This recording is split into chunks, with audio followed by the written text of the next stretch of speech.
I want to bring in CNN political and global affairs analyst Barak Ravid right now. Barak, what do you anticipate?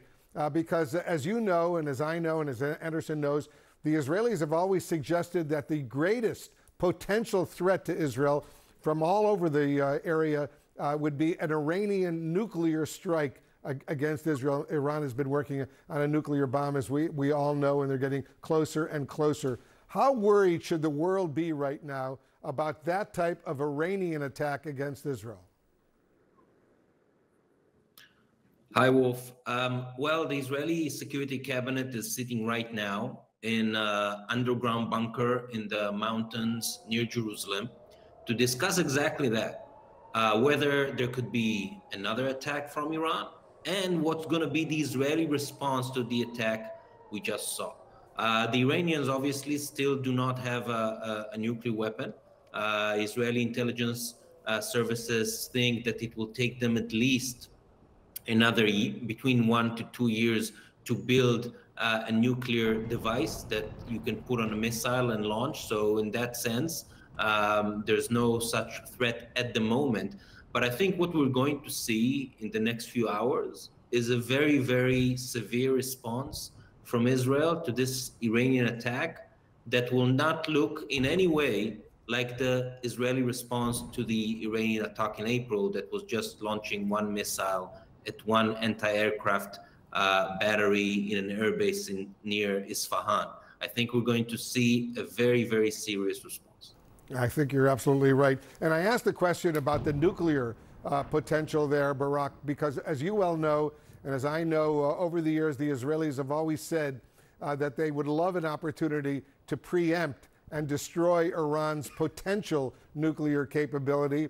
There have been many top Israeli military officials and others who have said that the Israelis should do so before Iran actually has a nuclear bomb. What are the prospects, do you think, that even though Iran is not yet capable of launching a nuclear strike at Israel, Israel would use this moment to try to undermine Iran's nuclear capability? We know over the past few years, Israel has attacked various Iranian nuclear scientists, among others. I think the Iranian attack today gave all the justification to the Israeli government to go ahead with what you just described. And for many years, Prime Minister Benjamin Netanyahu was thinking about such a move. And the conditions right now, I think, are maybe more mature than any time before for an Israeli attack against the Iranian nuclear program, especially that one of the problems Netanyahu had over the years was that the IDF was very hesitant from taking such a step. The current IDF leadership is in a different place right now.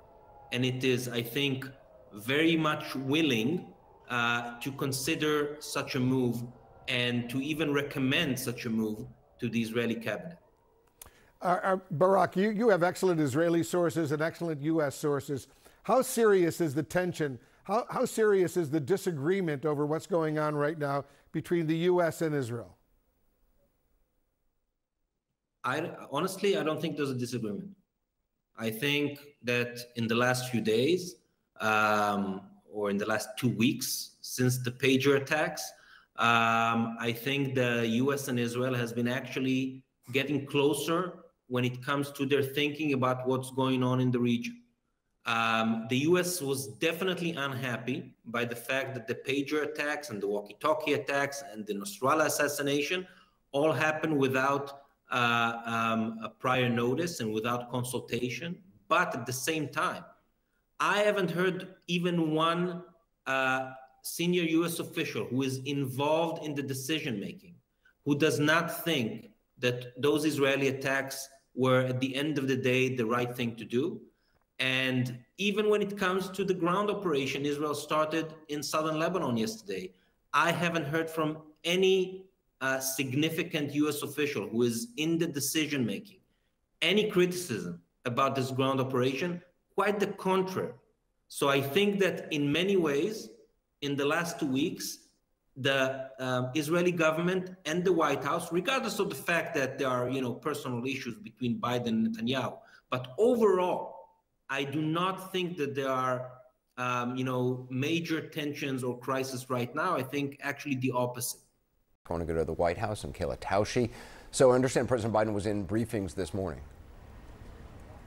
He was in briefings this morning with his national security team and with Vice President Harris. And we've learned, Anderson, that the vice president and the president together were in the situation monitoring these attacks as they were carried out by Iran and plotting how the U.S. would continue coming to Israel's defense. A national security spokesperson saying that President Biden directed the U.S. to continue assisting Israel in shooting down the missiles that Iran was firing and to continue to provide those defenses to Israel. But what's interesting, Anderson and Wolf, is that this comes after nearly a year of ambivalence and hand-wringing by the administration, fears that there would be escalation that would lead to a wider war. And their diplomatic efforts have really had the primary goal of trying to thwart that from happening. And in recent weeks, they've been bracing for that potential, starting with the targeted strike that killed the political leader of Hamas, Ismail Haniyeh, in late July, then followed by several other attacks that were carried out, the pager and walkie-talkie attack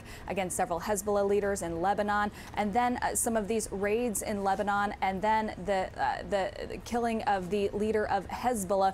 Obviously, this has all reached a fever pitch at a time when the Biden administration has been working feverishly behind the scenes to advance ceasefire proposals, both for war in Gaza as well as the escalating situation in Lebanon, and those efforts have continued to remain elusive. So now, as we await concurrent briefings from the Pentagon, the State Department, and the White House, there is still a very large question of how the administration can move forward with its diplomatic efforts at a time when it appears that its potency with the Israeli government and the advice that it's been trying to give behind the scenes has fallen on deaf ears. Anderson, Wolf. Kayla Tausche at the White House. Much, Wolf.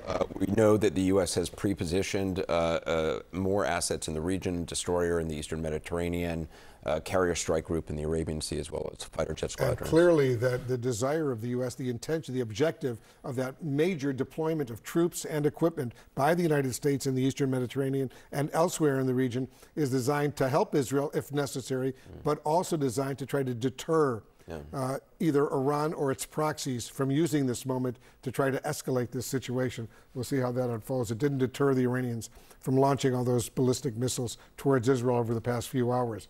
Kayla Tausche, thank you very, very much. We're also hearing now that the Israeli military has just announced that citizens in the Tel Aviv area can leave their shelters. Nick Robertson is joining us from Haifa in northern Israel right now.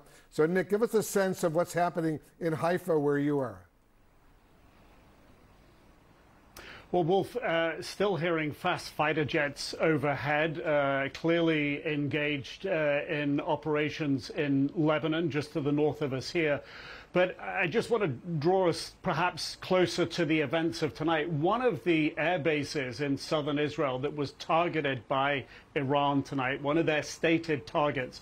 I was at that airbase over the weekend. I was at that airbase because I was invited to go on a combat mission that was targeting the Houthis in Yemen. I was on a refuel aircraft, refueling F-35s that carried out that targeted mission on the Houthis in Hudaydah. The reason for that targeting was one of the reasons was to send a message to Iran not to get involved in the fight right now. So I find it significant that the Iranians have targeted that base. They have tried to target it before, and I won't give away operational details of the nature of that base and everything that's at that base. But I can tell you it is an important and a very significant base for the Israeli Air Force. And I think when we consider as well what triggered Iran to launch this attack now, we don't know. But it is less than 24 hours ago that Israel changed its tactics against Hezbollah and decided to go on a ground offensive into Lebanon. One of the reasons I say this is because the impression that Iran has created by not backing up Hezbollah more forcefully until now, while their leadership has been decimated, their command and control has been decimated, their military arsenal has been decimated, is that Iran has appeared to stand on the sidelines. And as Hezbollah was Iran's major ally to attack Israel, if Israel tried to attack Iran, the fact that they were being so decimated was beginning to open the same realization in Iran as was being realized here, that this may have been becoming an opportune moment to hit targets inside of Iran. And I think when Israeli officials try to figure out what their next move is, they are going to know as they turn to strike back Iran, as they absolutely will. Their threat from Hezbollah is diminished. It's not where it was 2 weeks ago. Hezbollah is critically weakened, and that may give Israel stronger and better possibility as it forces and enforces its deterrence in this region by responding to Iran.